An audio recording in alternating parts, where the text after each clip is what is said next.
근데 어쨌든 간에 예전에 야구 선수들이 다 요로 해서 부상을 입으면 뭐 제대로 힘을 못 내고 은퇴를 했는데, 토미존이라는 사람이 팔꿈치 내측 부인대 재건수를 하고 나서 오히려 더 구속이 좋아졌다, 더 빨라졌다 해서 성공적으로 복귀를 하고 메이저리그에서 열심히 뛰었다. 이렇게 해서 이제 이 수술을 토미존 수술이라고 해요. 정확한 명칭은 팔꿈치 내측 부인대 재건술이죠.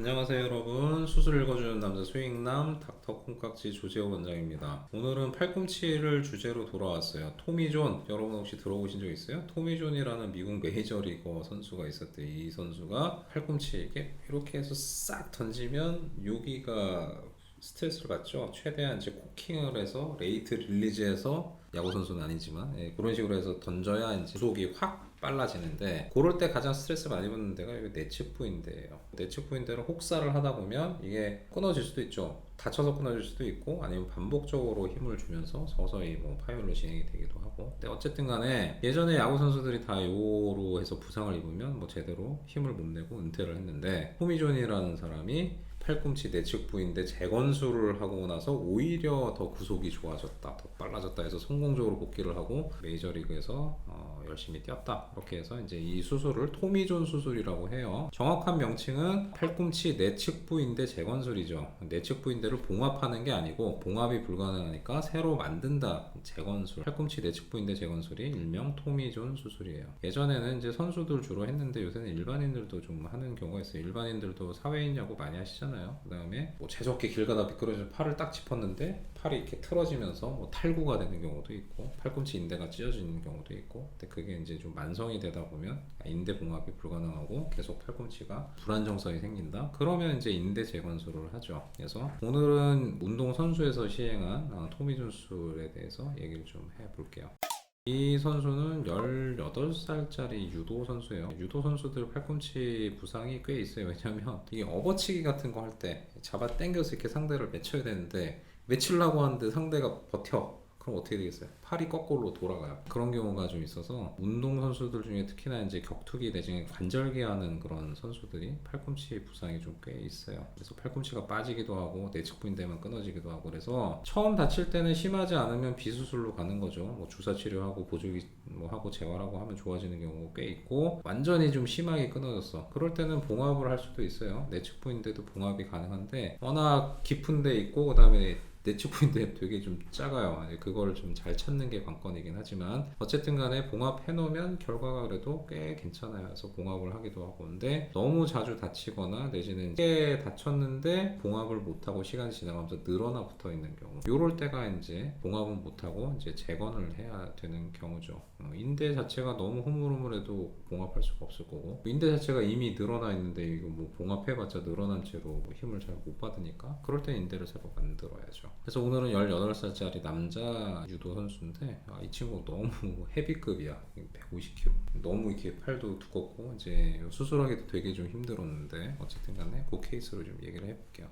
처음에 엑스레이 좀 찍어봐야죠. 근데 뭐 엑스레이는 이상이 없어요. 당연히 뼈 다친 건 아니니까. 뭐 팔꿈치 엑스레이는 뭐 이상이 없다. 정면 사진 괜찮고 측면 사진도 뭐 이상이 없어요. 자, MRI 찍어봐야죠. MRI에서 좀 보면 내측 부인대를 좀 보다 보면 뭐 처음에는 내측 부인대가 뭔지 잘 모르는 경우도 있죠. 되게 보면 요렇게 까맣게 보이는 요 놈이 내측 부인대예요. 이렇게 해서 요 아래쪽까지 이제 붙어가죠. 근데 새까매 원래 정상적인 내측 부인대는. 근데 보면 여기 팔꿈치 위쪽에 붙는 부착점이 뭔가 좀 희끗하게 좀 색깔이 안 좋은 거예요. 이 친구는 한 몇 번 다쳤대요. 뭐 한 2년 동안 몇 번 다쳤고, 그 사이에 수술은 안 했고 뭐 이렇게 재활하고 한다고 했는데, 이제는 너무 아픈 거예요. 이게 조금만 이렇게 비틀려고 해도 여기가 너무 아파가지고 버티지를 못하는 거. 도저히 이게 뭐 어떻게 상대방을 어떻게 할 수가 없어. MRI 찍어보면 하여튼 이런 식으로 해가지고 뭔가 이렇게 속 안이 좀 빈 껍질만 있는 것 같아요. 인대 자체가 정상적이지 않다. 처음부터 위에서부터 아래까지 다 위쪽 상완골 뼈에 붙는 부착점이 다 인대가 맛이 갔어요. 이럴 때는 어쩔 수 없잖아요. 이제 뭐 몇 번 다쳤고 인대 자체도 지금 보면 정상적인 모양이 아니고, 자 예, 뭐 토미존 해야 되겠다. 이제 인대 제거를 하자. 이제 인대 제거는 내측으로 좀 들어가죠. 내측에는 뭐가 있어요? 제일 중요한 거, 요 신경이 있어. 신경, 척골 신경. 이거를 수술 도중에 다치면 안 되니까 척골 신경을 바로 인접해서 수술을 할 수밖에 없기 때문에 처음에 척골 신경을 이렇게 좀 잘 보이도록 박리를 좀 해놔야 돼요. 저거 프로텍션 하면서 좀 수술을 해야 되니까. 그래서 척골 신경 확인을 하고, 이게 보면은 요쪽에 여기가 관절면이 이렇게 하얗게 보이는 게, 요 위쪽에 있는 상완골 연골이 있고요. 이 아래쪽에 척골 연골이 있어요. 그 관절이 쭉쭉 벌어져. 이게 조금만 당기고 훅 벌어졌다가 닫아졌다.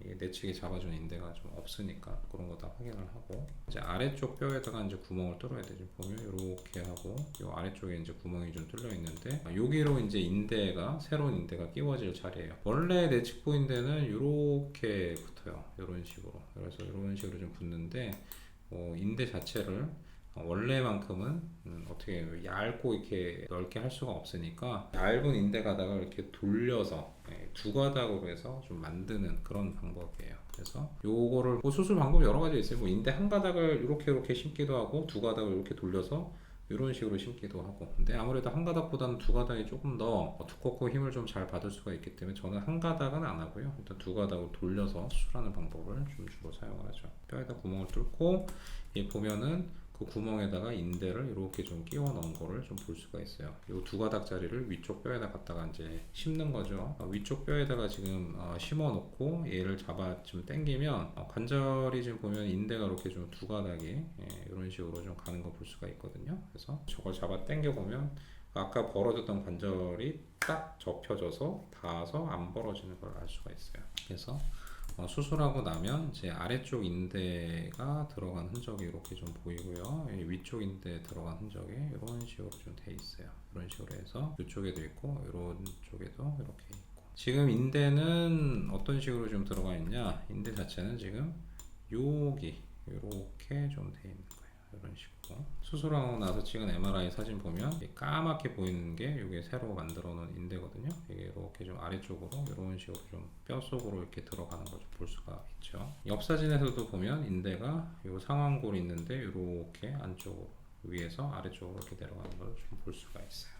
그래서 하여튼 이런 식으로 이제 인대 제거를 할 수가 있어요. 토미존 수술이 사실은 이제 위치가 되게 좋고요. 저 위치가 필드가 정말 좁아요. 작아. 뼈 자체도 작고, 아까 그 척골신경 박리를 해서 잘 보호를 해줘야 되고, 그 다음에 인대를 정확한 위치에다가 좀 심어주는 게 좀 관건이거든요. 그러니까 이거는 좀 해부하게 어느 정도 바삭하고, 그 다음에 이제 내측부 인대를 충분히 좀 많이 좀 다뤄본 사람이 할 수 있는 그런 수술이죠. 요거 하고 나면 재활기가 좀 길어요. 거의 한 10개월 이상 잡아야 되거든요. 거의 뭐 한 1년 정도 가까이를 재활하는데 투자해야 거의 이제 원래의 그런 퍼포먼스로 좀 돌아갈 수가 있죠. 물론 수술하기 전보다는 퍼포먼스 훨씬 더 좋아져요. 왜냐하면 수술하기 전에 이게 아팠는데, 아파서 힘을 못 줬는데 이제는 힘을 줄 수가 있으니까 당연히 수술 전보다는 퍼포먼스는 당연히 좀 좋아지는 경우가 더 많죠. 일단 예전에는 토미존 수술이 좀 어렵기도 하고, 뭐 재활이라든지 뭐 수술 과정이 이제 좀 많이 했던 게 아니라서 약간 좀 무슨 결과가 좋지 않나 그런 부정적 인식이 예전에는 있었어요. 지금은 뭐 그렇지 않죠. 지금은 오히려 중고등학교 선수들도, 특히나 야구하는 친구들 같은 경우에는 빨리 그냥 중학교나 고등학교 때 해버리기도 하고요. 이제 그런 식으로 해가지고 더욱 좀 구속을 높이겠다 그런 목적으로 이제 하기도 하는데, 실제로 뭐 구속이 더 높아지는 경우가 없는 건 아니에요. 있기는 있는데 뭐 그런 목적으로 하는 게 아니고, 일단 이제 팔꿈치의 불안정성이나 만성적인 통증 그런 걸 해결하려고 이제 하는 거죠. 그래서 오늘은 토미존 수술의 그런 실제적인 그런 방법에 대해서 얘기를 좀 해보았어요. 좋은 정보가 되셨다 그러면 좋아요, 구독, 알림 설정 3가지 부탁드릴게요. 다음에 더 좋은 정보로 돌아오도록 하겠습니다. 감사합니다.